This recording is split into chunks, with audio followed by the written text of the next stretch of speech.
Hello, everybody. Welcome to another edition of Book and a Beverage. We are here with Joel Olstein, Sam Paisley. Sorry if you've read the comments. It's actually that's funny. We're already starting off on a completely unrelated note. My dad looks like growing up. Whenever I watch Home Improvement, he looks exactly like Tim Allen, who is basically a Joel Olstein, copy. So I'll take that as a compliment. Okay, I just wish you had money. But so, how are you doing today, Sam? We'll try to be serious for at least a couple minutes. Lock it in. Yeah, I'm good. Thank you. How are you? Sam, do this so we can see the picture behind you. Yeah. Nice. All right. So what is that? That is the cover of my. I don't have a copy on it. My book series. The first. Let's see if it'll show up here. Holy shit! Hold that sideways. Yeah, it's a chonker.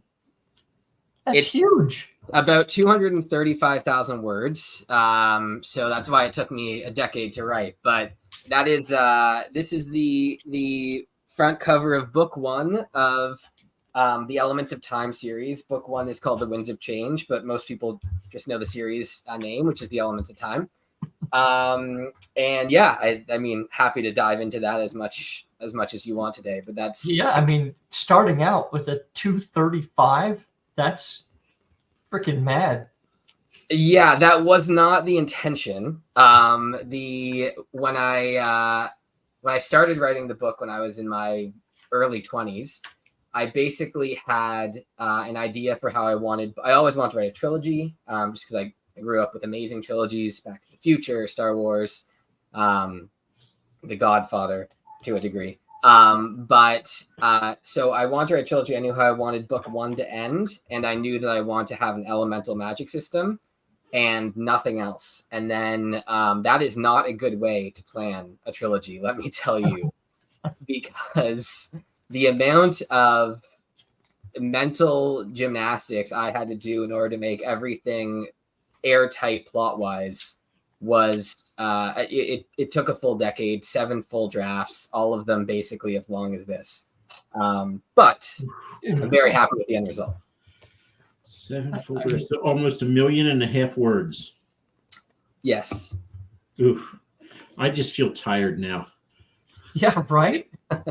It's a cross between tired and what the hell am I doing with my life?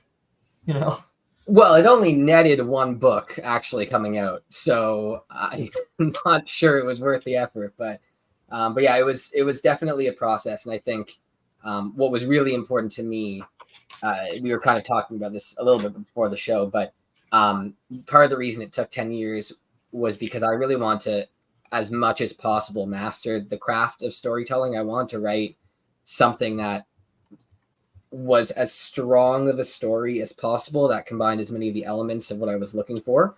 Thank you, Tim. Thank you, Bo.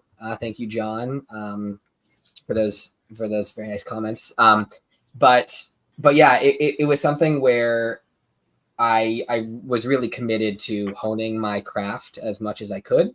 And I'm really happy with the end result. I think most people who have read it seem to agree, but I can tell you the next books will not take even remotely as long to write. I can assure you that. So you've got 70 reviews on this thing I'm seeing right now, which is nice.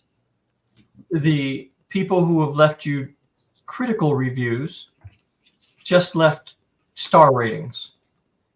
Where are you seeing 70? Because I would love to be at 70 reviews. I'm on Amazon, man.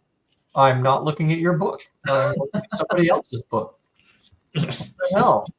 Okay, you should have I started reading some of the reviews. I was like, wow, I jumped 20 today. That's a good day. Well, you're on this show. That'll do it for you. Exactly. Go ahead, Ro. Read the reviews and have Sam respond to someone else's book. You got 48, though. And unlike the other loser with 70, you don't have anything below a 4-star on this. So, I've been super lucky. Somehow everyone who's read it has I guess, felt pity enough to leave a 4 or higher star. No, but this latest one from last month, The Winds of Change, is a phenomenal debut, perfect for fans of Brandon Sanderson. Kept me glued to my seat with intricate and complex world building, coming of age protagonists, and relentless action. Dude, you can't pay somebody to do that. Thankfully, I haven't. Was that Quinn. That I get so few reviews that I kind of memorize all of them. It was Quinn. Did you actually pay him? No. I haven't paid. I haven't paid for any reviewers. Although anyone who's new or looking to self-publish, there are a lot of scams out there that will take your money, and they're either AI bots or whatever. So definitely, if you're looking for reviews, especially early on, try to do it organically if you can. That's one piece of feedback when I was doing my research. We would never suggest that anybody do anything else. This person here, Victoria, this is from December, reminded me of Percy Jackson, Pendragon in his Dark Materials, the Golden Compass series. I mean, you got some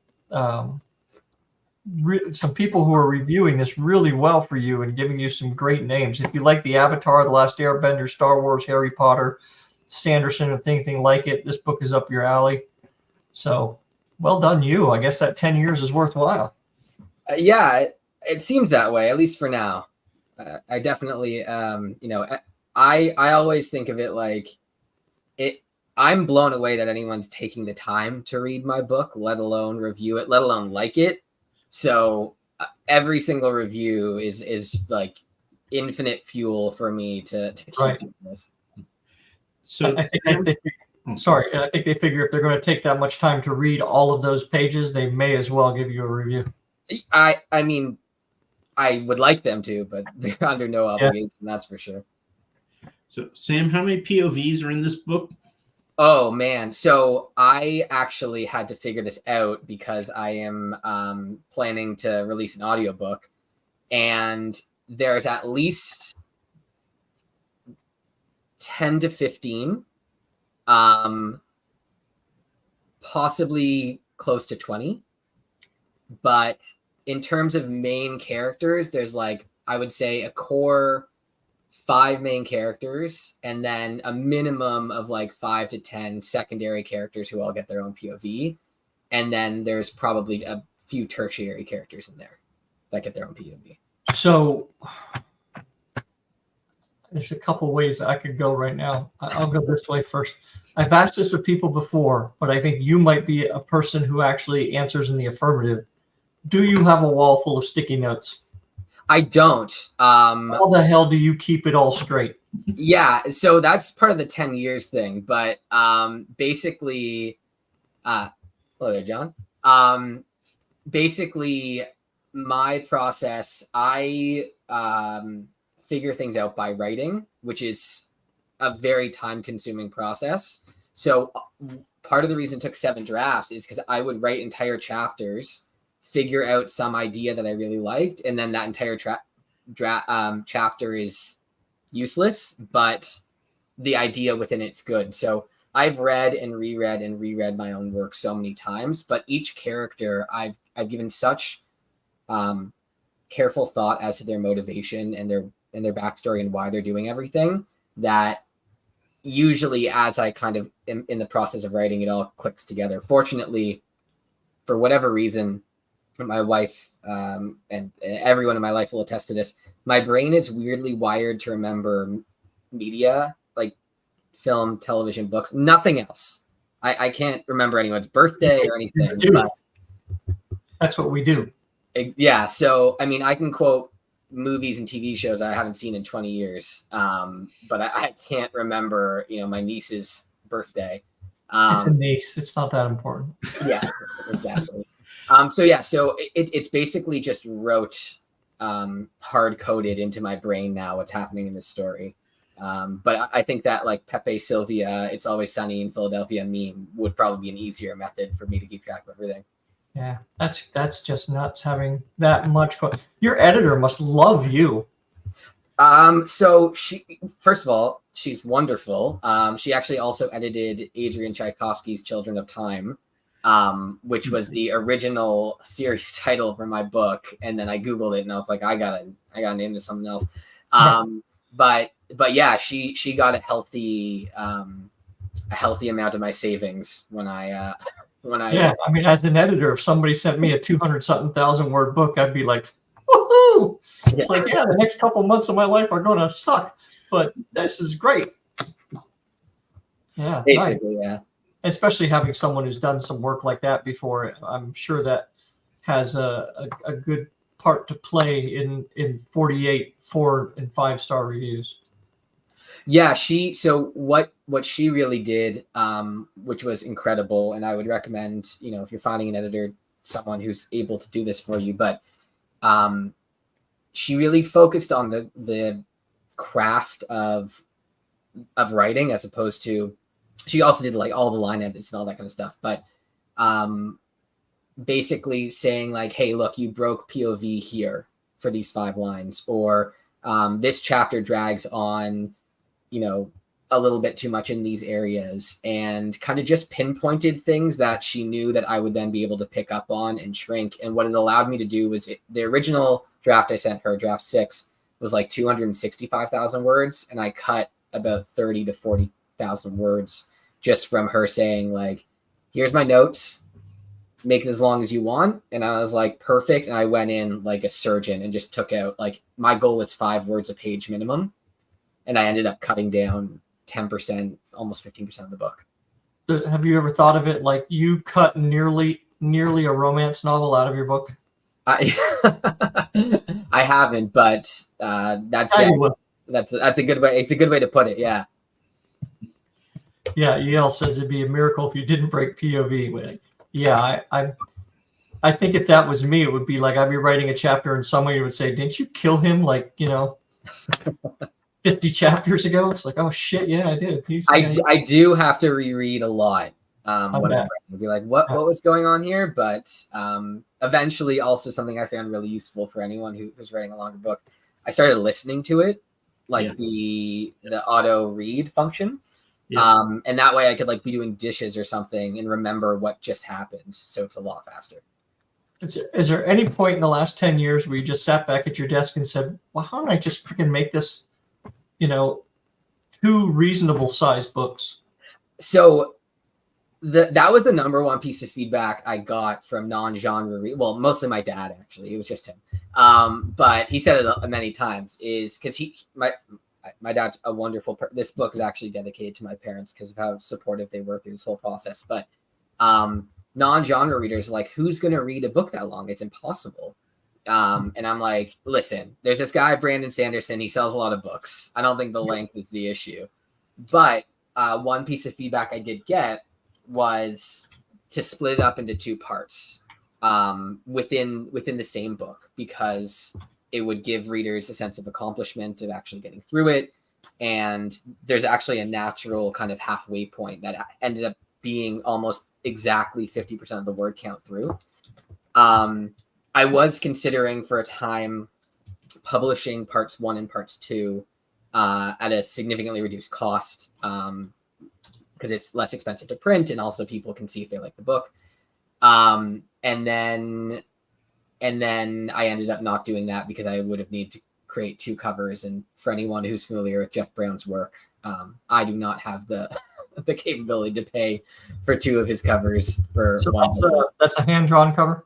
Yeah. So the artist, Jeff Brown, who's been really blowing up recently, actually fellow Canadian, did the cover. He's a magician. Like I sat with him while we were talking about it through the idea, and I was watching him draw on the screen, and it was basically exactly this, like in real time, but he was just scribbling.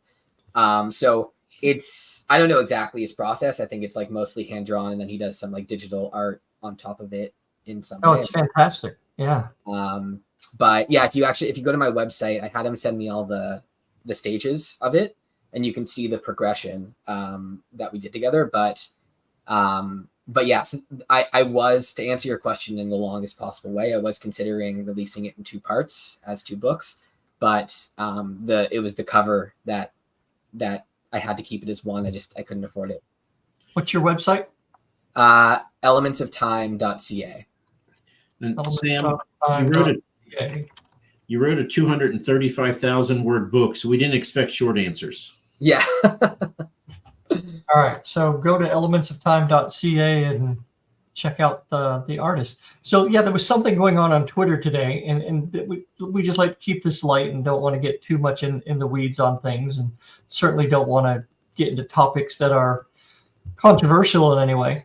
But there was some stuff on AI generated art, and the string. I get it, right? I understand why some people really don't like it, and I'm not a fan myself for a variety of reasons. Understanding that there is a place for AI, but there were so many people who were like, "This is great! All these people who like AI art. This is just I could just block all of these people in one place." And it's like, wow, that's pretty harsh, right? See, this is why you had to be on Twitter. These are entertaining when this happens. You just sit and put your popcorn. Yeah, I mean, I'm not a visual artist. I can barely write with my hands. So I haven't given much thought to the question of AI art kind of one way or another. But yeah, what I have seen is it's a very controversial subject, one that I say similar as you. I'm kind of on the periphery, on just watching from a distance. But for anyone who cares, this is hand drawn. Yeah, it's fantastic. Yeah, and EL, what they were talking about was using AI to create covers, as opposed to paying an artist to create a piece of art. So again, I didn't wade into this thing. I just thought it was amusing, the vitriol with which people were commenting on it, and just absolutely just blocking people because of their opinion about it, you know? Yeah, I know you know the argument. All right, so Jar Jar Binks, is he the devil? Are you talking about the Darth Jar Jar theory, or is he just a bad character? Is he just a dumbass character that needs to die? Well, I mean, if the Darth Jar Jar, are you guys familiar with the Darth Jar Jar theory? No, but it sounds funny. It honestly, if this is what happened, it would have been the greatest reveal since Vader. But the theory as it goes is that Jar Jar is actually a Sith Lord.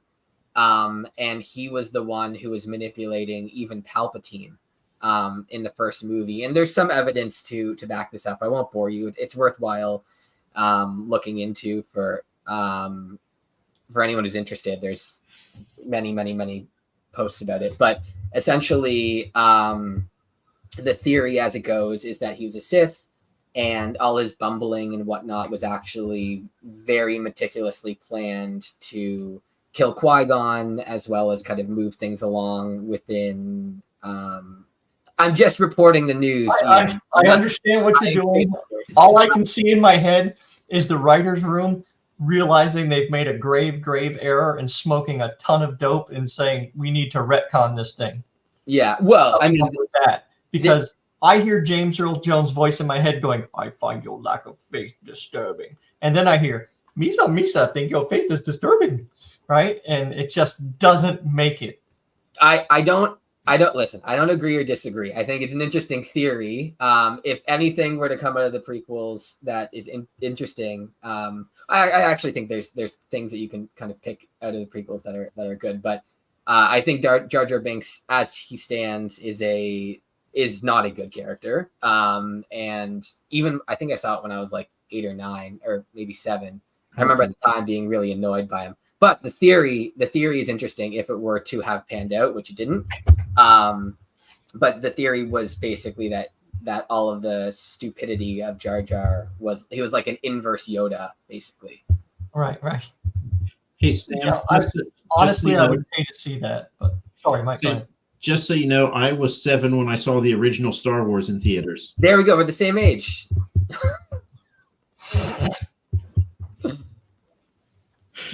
Yeah. Was that 1977? Yep. Yeah, 77 was the first one. I think I was 4 or 5. I actually have the VHSs about 30 feet below me in my basement. But You were 4 or 5 when what? when I saw the first, sorry, I didn't finish the end of that sentence. When I saw the first Star Wars movies, my parents just sat me down. Like on a DVD or something? No, a VHS. I have okay. VHSs downstairs. Wow.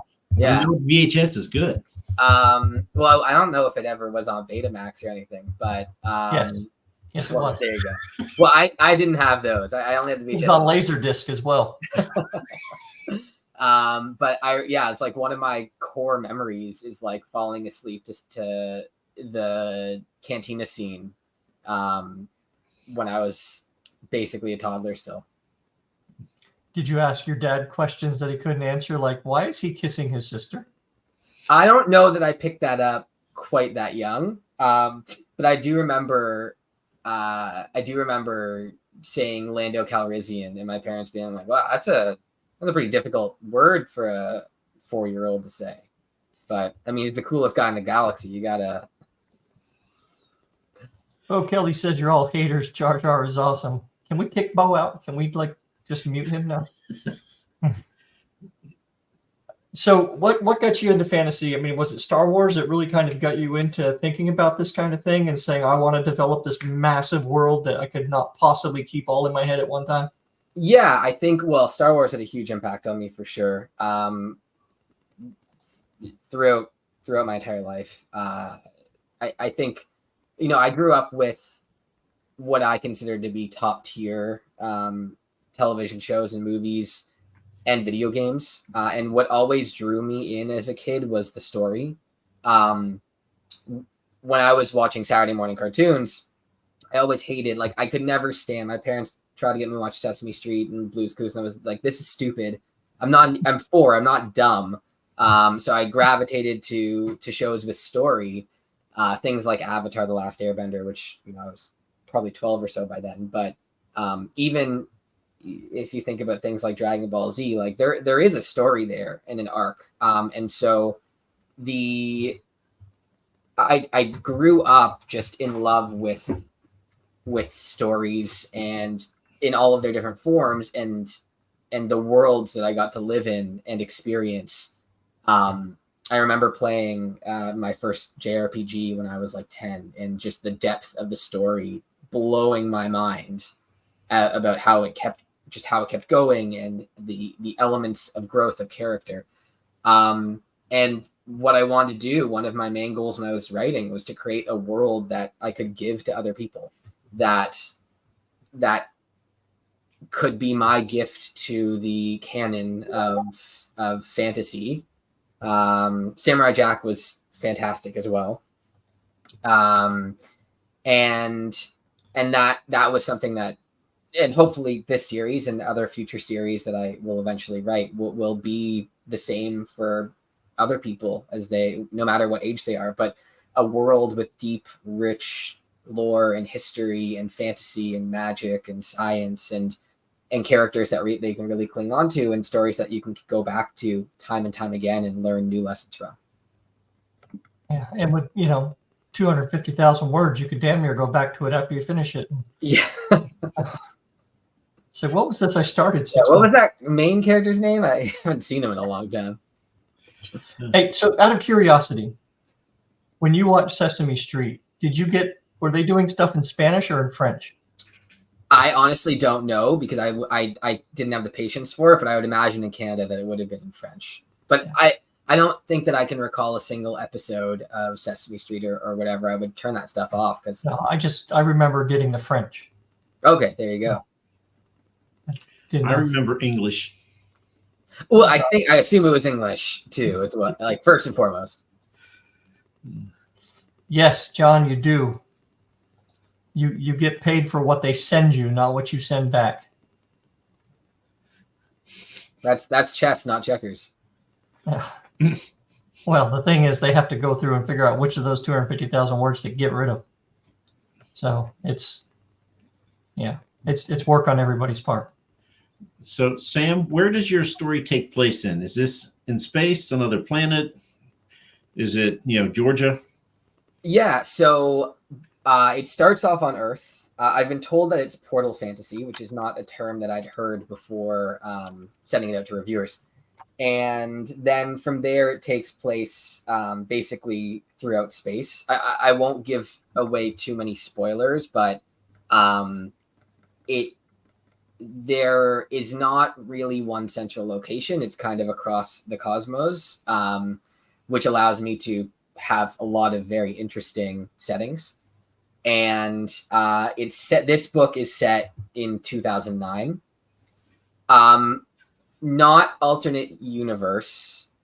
Well, I mean, technically our universe in the sense that, like, I didn't create like Earth 7-8B or something like that. But obviously it has magic and fantasy in it, so it's not exactly the world that we know. But yeah, basically the two main characters are just graduating high school in small town, North American location. Manitoba. Yeah, well, not quite that small town, but and they're kind of whisked into this adventure off world, and a ton of settings, a ton of moving around. You could say that there's alternate dimensions thrown in there as well. And so there's a really grounded Earth element between the main characters that I want to. Well, that's true. I think that would be the Tolkienian view of magic, that we've kind of lost our ability and faith. But sorry, I get distracted by the comments when I see them. Welcome to our world. Yeah. So the settings are extremely diverse. But I wanted to ground it to get around two main characters that were deeply human and real people. And again, it has a similar feel to Star Wars, right? Where Star Wars is kind of all around space, but you understand that it's this tied together universe, even though, I mean, in at least in the first trilogy, but especially in the first movie, you have Tatooine, sure, but then you leave Tatooine. And you're kind of all over the place. There's not one necessarily central location, no one like Hogwarts, if you will. But the universe feels cohesive and tied together. Most people just kill characters. They blew up planets. So, there's a blown up planet in mine too. So don't worry about that. I've included it. Now you are a member of a group of authors called The Break-Ins. Okay. Describe for us the Break-Ins. The Break-Ins are a group of ragtag new debut authors who are just trying to get some sort of foothold. And so really what it is, it's a support group. It's an Alcoholics Anonymous for recovering authors who are still on the wagon of writing. And what we do really is we're all at different but similar parts in our journey. So some of us have released books within the last year. Some of us have books coming out within the next year. And we're all just sharing resources with each other to try and like something that I'm really good at is I understand like the tax law behind a lot of stuff. So I'm sharing like, hey, like make sure you expense this stuff and blah, blah, blah, blah. Adrian M. Gibson, who's in our group, is very well connected with a lot of other resources from his podcast. So if someone, needs like, where can I find this or how do I do this? He's a good resource for that. There's a lot of people and we're all just sharing and pooling knowledge. And basically we're crowdsourcing within ourselves and saving each other time. And I think most importantly, we're supporting each other. Like there's good days and bad days, as anyone who's been in the industry knows, mostly bad days. I did not say law. I understand it. I'm not a lawyer. Do not take any legal advice from me. But what I hate is paying taxes. So I understand the system in which I live and how to best work within that system. But yeah, really, we're just a bunch of friends who are trying to support each other. And today was like a crazy day. One of us had a Kickstarter launch. ZS Diamante launched a Kickstarter for his last book of the series. Brian Wilson launched the second book. Oh, there he is. That was perfect time. Launched his second book of his series. Isaac Hill did his cover reveal. And then I was like, who else has huge news? And I was like, wait, I have an interview tonight. I need some support on that too. So, yeah, we're just a bunch of friends who are trying to support each other, keep each other going, and break into the industry as much as we can. Have you ever met in person? I haven't met anyone in person. We are super spread across the world. So there's 3 of us in Canada. I mean, the closest person that I live near is Scott, who lives, I think you're interviewing this week. He lives in London, Ontario, which for me is close, but for reference for everyone else, that's like a 3-hour drive. But in Canada, that's like a normal commute. Yeah, that's your snowmobile that. You're crossing maybe 3 city lines. Yeah, you get on your moose or your polar bear, depending on the season, and you hike over there. But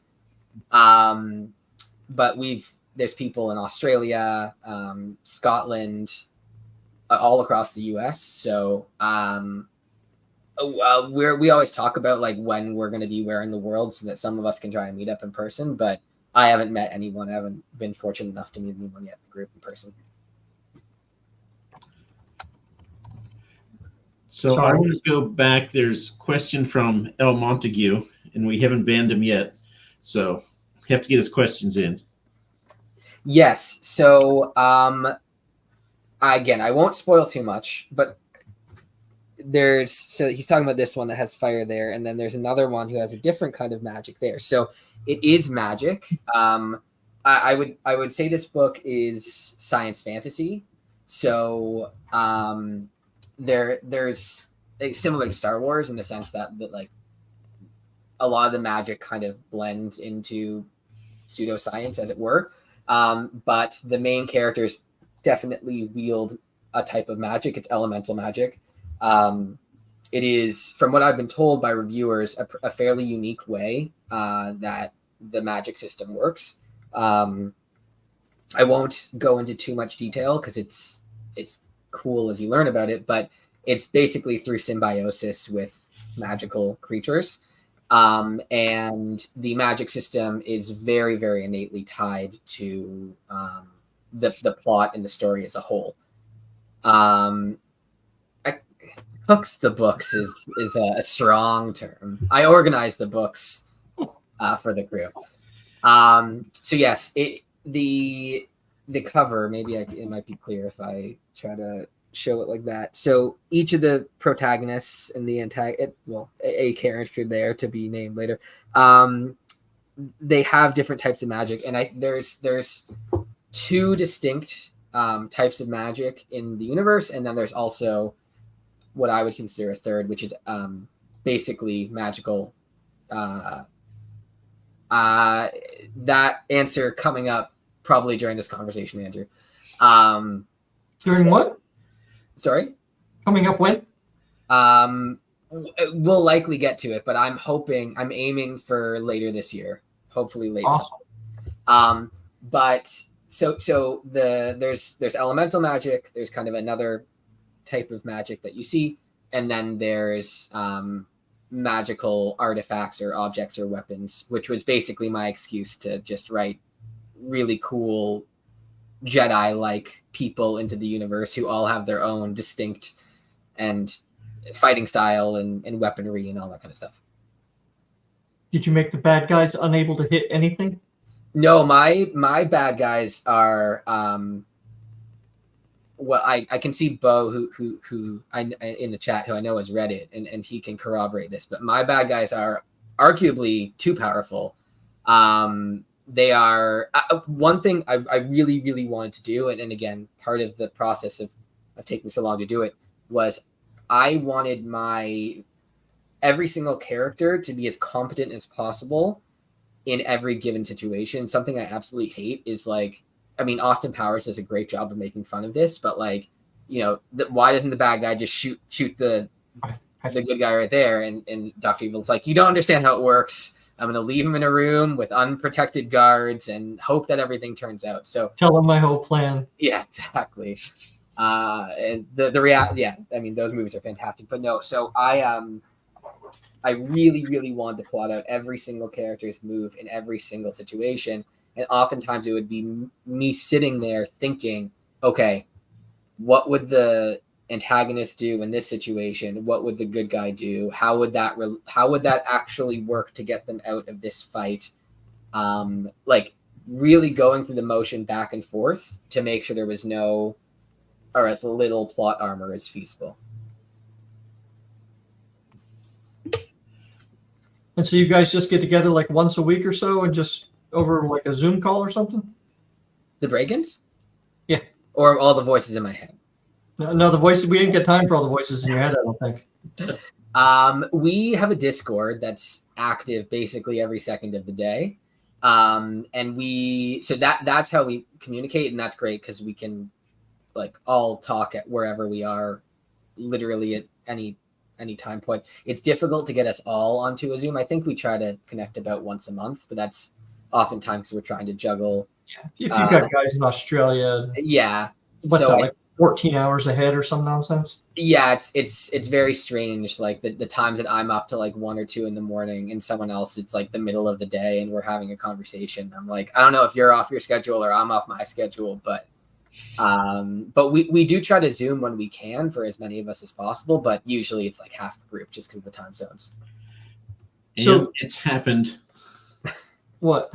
Oh, you got kicked out. Do you have a day job? I do have a day job, yes.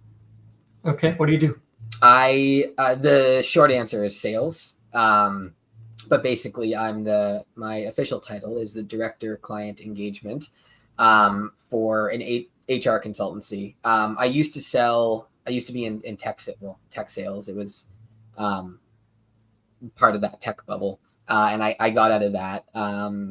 But yeah, basically sales. So my job is more or less this every single day. Except I guess I'm still trying to get people to buy something right now. This is basically my day job, but not for my book. Right. Well, I mean, it's different when you're trying to sell something for yourself versus someone else. Yeah. Mike, if we keep having this many Canadians on the show, one of these days we're going to get a Zamboni driver. I think like the stat is like 1 in 14 Canadians are Zamboni drivers. So yeah, you don't need. They do it like Americans are Cub Scout leaders or something. No, I'm just saying. It's like, if you tell us you're an HR consultant, it's like, oh, okay, that's cool. There's not a lot of places we can go with HR consultant, but Zamboni drivers, I could ask, in Deadpool, how realistic is it that a dude would get crushed by a Zamboni? So I've seen my fair share. I've never driven a Zamboni, but my understanding is that they're basically like Daniel LaRusso wax on, wax off machines for what? Like they shoot water and then they basically have brushes. They spread it out, right? They smooth it out. Now they're massive, so I imagine they're very heavy. But I think the best analog would be that scene in Austin Powers where the guy is like 100 feet away and the steamroller is coming at him. I think that the weight of it would definitely crush you if you landed yourself underneath. I don't know that it would have the momentum or power to actually like get over a human body. I would imagine you'd be fairly mangled. I don't know if it would be an automatic kill.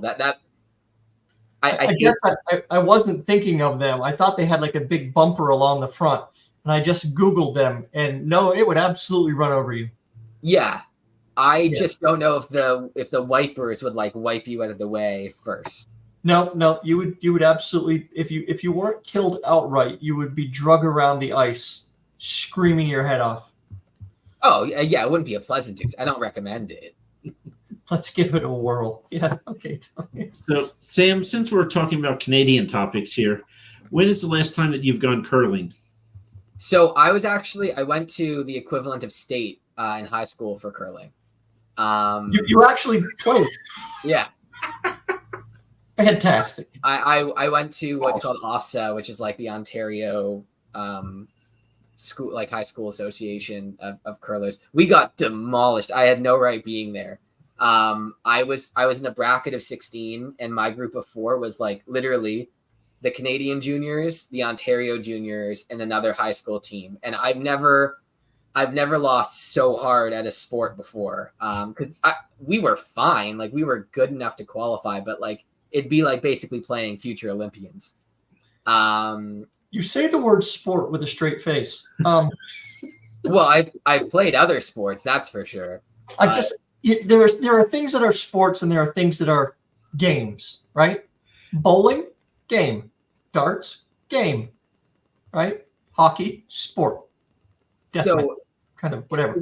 When you are trounced 16-0 in something, it becomes a sport. The amount of effort you're putting in. So what did you do on the team? I was the vice, so not to dive too deep into. Oh yeah, come on, let's dive right off the high point. The way that curling works is there's 4 people on a team. The last person to shoot is the skip, the captain, and the second last person is the vice. And basically, you'll see this if you've ever watched a curling or if it's been on in the background and you can't change the channel because you're at a sports bar or something. And you'll see 2 people kind of calling the shots for their team, right? Like they'll talk at the back and then kind of put the broom down. And so that's the captain and the assistant captain, basically. So I was the assistant captain, which was my favorite position because I got to do all the fun stuff of like planning the shots out, but I didn't have the pressure of having to bring everything home if I needed to. Like the backup quarterback of curling. Yeah, exactly. All right, awesome. But you're on the field the entire time. So yeah, basically like what's nice about that position is like you can figure out all the geometry and the strategy behind it, but you're still shooting with the team and you don't have to sweep as much necessarily, which is also fun. So in competition, I always wondered if the dudes sweeping ever, as they're pushing themselves down the ice and sweeping, ever tripped and fell. Oh, so I did that. Nice. Yeah, for sure. And literally, so like it's ice, like it is slippery. You're wearing special shoes, but so if you touch the rock at any point, it's taken out, obviously, right? Like you it's called burned, but it would be the equivalent of like picking up a soccer ball or something with your hands. So I definitely have fallen, and then we still need to sweep. So I was like twisting over it on my knees, trying to dodge the thing, trying to dodge the other people, sweeping along the way. I wouldn't recommend it, but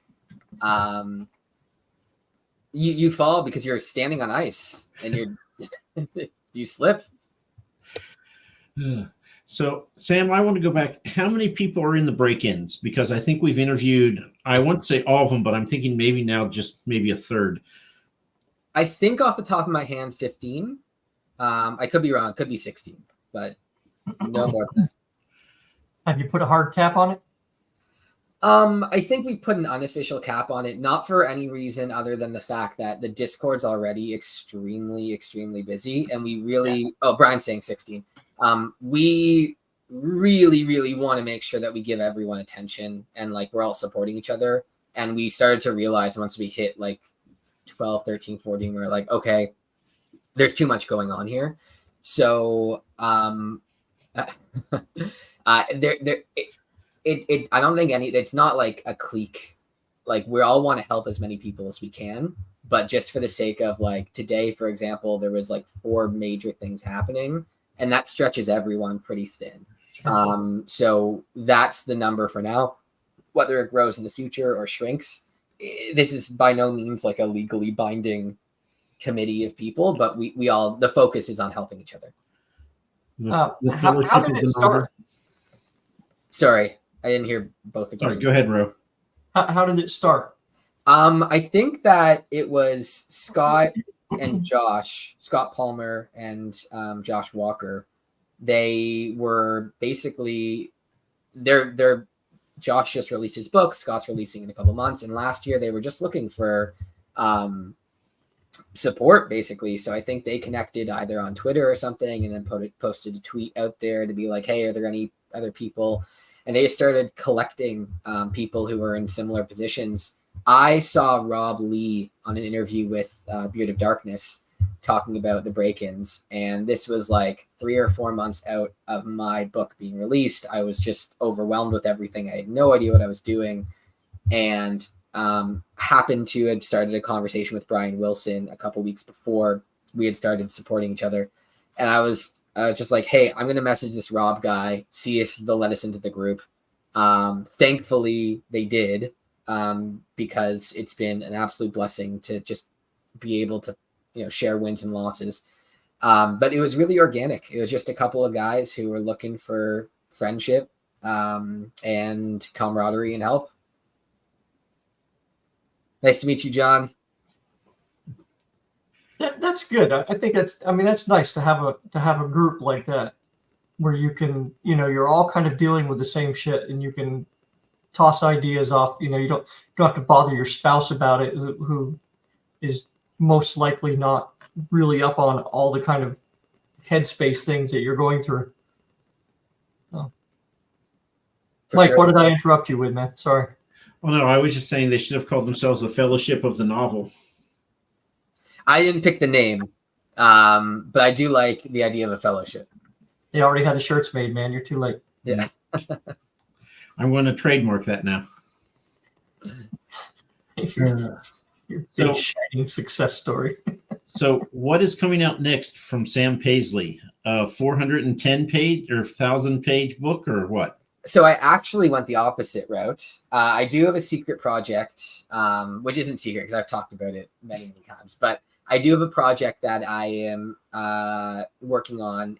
I'm planning on doing a Kickstarter. So to answer Andrew and Bo's question, a Kickstarter in late summer.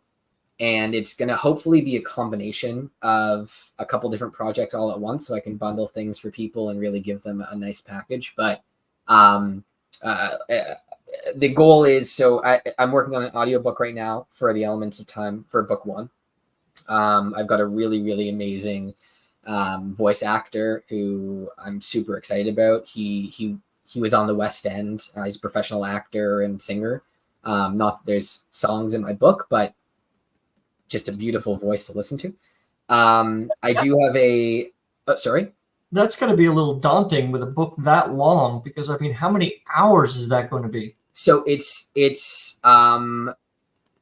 he estimated right now to be about 25 hours. So similar to basically a Sanderson, Elantris, Skyward, Mistborn. They're all about that. Sanderson has $33 million in his pocket. So what you're saying is it's a guaranteed hit. Okay. All right. Yeah, no, so how that works. You sure you do Texas?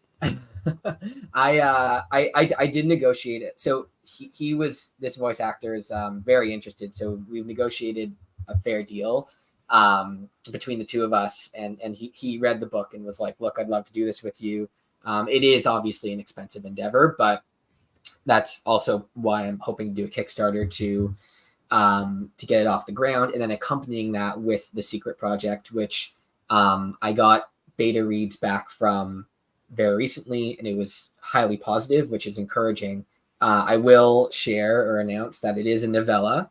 So the exact opposite. It's let me do the math here. 65,000 words. Is that a novella for you? No, it's under 5% as long as book 1. So stylistically extremely different, based in the same world, in the same universe, but I was very nervous. It was a very, very different style of writing, very different style of book. The beta reads have been overwhelmingly positive, which is great because it was a big risk, and I don't want to spoil too much about what it is, but anyone who picks up the book will realize, oh, this is not something that I'm used to reading. Thankfully, I think I've done a pretty good job. And then in that Kickstarter as well, hoping to put stretch goals for things that I've always wanted to do and people have been asking for. So the animal companions, for example, within the story, getting plushies of those and other cool things that I can provide. So that's the big plan. Part of all of this, in terms of the writing and the timing, is that I'm actually having a baby in September. So that has that has changed the planning and timing for a lot of things. And as you can imagine, truncated some stuff and changed some other stuff. So it is my first, yeah. Okay, we'll see you next March. Yeah. But the goal is to have everything done out to people, mailed, shipped off in everyone's hands before the baby comes. That way everyone's happy, they've got their stuff, and I'm able to get whatever amount of minimal sleep I am. Hey, don't anybody go to Sam's house for like 2 months before that, because that's just going to be a cauldron of freaking nerves and, and everything else between you and your wife. Oh my God, that's going to be chaos. Yeah, probably. But that's why I decided on the novella route, because I wanted to get something out this year. I wanted to build on the story, and I wanted to be good to the people who have been good to me, to the readers who have enjoyed my book. But I knew with the baby coming down the line, I was going to need to do something that was manageable. I wasn't going to be able to do another 200K book this year. And you could do some TikToks on, putting your plushies up in your child's room, getting ready for the arrival. There you go. That'd be nice. God, I don't envy you that at all. Yeah. I mean, each one of those things is really fantastic in its own way. It's just doing them both together at that time is just fucking mad, man. Yeah, the goal is to have it done, and then so the baby's due late September. Hopefully by mid-September, everything's done. But knowing life, there's got to be a lot of overlap. The goal is ... Exactly. That's going to be written on your headstone. Sam said the goal is. So book 2 will come out roughly 2030 when your baby is in school. Yeah. So the plan for book 2, I have started drafting it. And I'm going into this one to avoid the 10-year gap with a very detailed outline. Like I said, I learn my story by writing it. So what I'm doing is basically writing scene by scene, chapter by chapter, point form outlines. And I'm about a third of the way through that outline right now, which is great. What the outlining process will be what takes the longest, so that when I'm writing, I can just power through it. The goal is for this book to ideally make it more streamlined. There was a lot of world building necessary in book 1. I would imagine it's probably still going to be 150K plus, just because of the style of the story. And there's a lot of threads to tie through. But the goal for that one is to work really hard in 2025, hopefully get that out maybe by the end of the year, more possibly the beginning of 2026. But again, if that happens, then I'll probably try to do a smaller project in 2025. Similarly, something that's reasonable and feasible so that I can get something out to people. But as I suppose anyone who's had a baby has told me, I'm not going to have that much free time early on. But it is in progress. Early on, it actually isn't that bad, right? Your first 6 months isn't too bad. Get up in the middle of the night, change nappies, all that kind of thing. Be nice to the wife. But at the first 6 months, they just lay there, right? They haven't turned over yet. They're not crawling around. It's when they start doing that all your time gets sucked up trying to stop them from doing dumb shit. Right. That for another like 30 to 40 years, you're just busy trying to stop them from. I don't even know if I should say this. My daughter's a senior in high school. Got a call today. It's like, I hit a car in the parking lot. 2 moving vehicles. But so you have all that to look forward to. I mean, nothing better to do with your time. That's my motto. No, you will never regret a day of it. That's cool. It's just going to be really busy around your house for a couple months. Yeah. People are going to come up. Hey, mind if we come over? Yes. Yes, I mind very much. Go away. I mind right now when people come over. I'm just more polite about it, but it'll be nice to have an excuse. So the break-ins are going to meet at Sam's house. Yes, exactly. Right. Yeah. 16 people from around the world. Maybe just 15 of them. That 16th one's kind of iffy. Well, I mean, there's enough parents in the group that I think that it would probably end up being more helpful than harmful, because someone will watch the kid at some point. You think so? At least you'll think they are. Yeah. If they're the kid's grandparents, they will. That's awesome. That sounds like a good full 2024 for you. Yeah. Well, it's crazy. 2023 was like the busiest year of my life. I moved jobs from a job I was doing for 5 years. I got laid off from my new job within a week of starting there because of. Oh, no kidding. Yeah. Literally like 8 days in or something. And then I proposed a week after that. Got married 4 months after that, released my book in the middle while I was job hunting, and started a new job. And 2024 somehow seems busier than 2023. So was there a point in all of that where you just said, you know what, screw the job, I'm going to release this book and I'm going to force it to work because I have to eat? That was, yeah. So the timeline of events was I left my job May, started a new job end of May, got laid off June 1st. And at that point was right around the time when I was working with Jeff on the cover or whatever. And I'm like, I'm getting this book out. I don't care. It's time that it's out. And so I was able to finish up. It was a little bit of a blessing. I mean, not that great because I was also planning a wedding. So not having an income wasn't awesome, but I used that opportunity to really get the book out. I don't know that it was a thought in my head that it would be my sole source of income. Not because I don't have confidence in my writing. Well, I that's not true. Definitely, I don't know that a writer that's like, yeah, this is going to sell 1 million copies. Not no one I know at least, but I don't know that I would ever, unless the book was already selling. I'm just way too risk averse to dive into that, especially like knowing I had a wedding coming up and all these other responsibilities. But if I ever were at the point where I was making a steady income, I think that's when I would pivot and say, okay, I'm going to go full force into this and make a career of it. Yeah, this is really for you, not me. 6 months or so, hidden power, new skills activate. Oh God. We need to get you back here in September so you can tell us if you had twins or something. So I actually my wife like really wanted twins. We have had the ultrasound, so we know there's not a secret second one, unless this kid's amazing at hiding. But she was like, yeah, like if I can just, because we want a minimum of 3 kids. I keep saying 5 or 7, but she's like, all right, you carry some of them and we'll talk about how. That's right. Yeah, you push one out. Yeah. But she wanted twins. So she's like, I'm already having the kid, I'm already, going through the pregnancy, might as well have 2. Unfortunately on this one, we only got the 1, but that's probably for the best. That's awesome. All right. Anything else you want to add, Sam?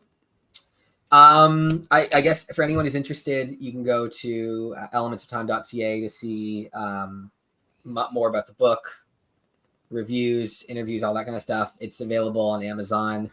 I'll be doing a Kickstarter much later in the year, a couple months in the year. But really, if you're into Star Wars, Avatar: The Last Airbender, Supernatural, Stargate, would love if you checked out the book. If not, it was a real pleasure talking to both of you today. Hey, it was our pleasure. Thanks for coming out. Would you say if someone was a fan of like Star Trek Voyager, they'd like your book? Oh, don't answer. Don't answer. Don't answer. I'm just kidding. We don't want to start down this road. Okay. TNG would be a better. All right. Oh, Andrew Watson loves Stargate. I knew he was going to throw that in there. It's like his favorite show of all time. That's it. A running joke in our Discord is that he's never seen Stargate, and I keep joking that it's like his favorite show. But thank you both so much. Yep. So I just want to add real quick, we did 9 of the 10 Spiff Bow finalists. We're trying to get all 6 of the finalists for the Space Bow. And I think since we're going to do collections, we have to get all the break-ins on our channel.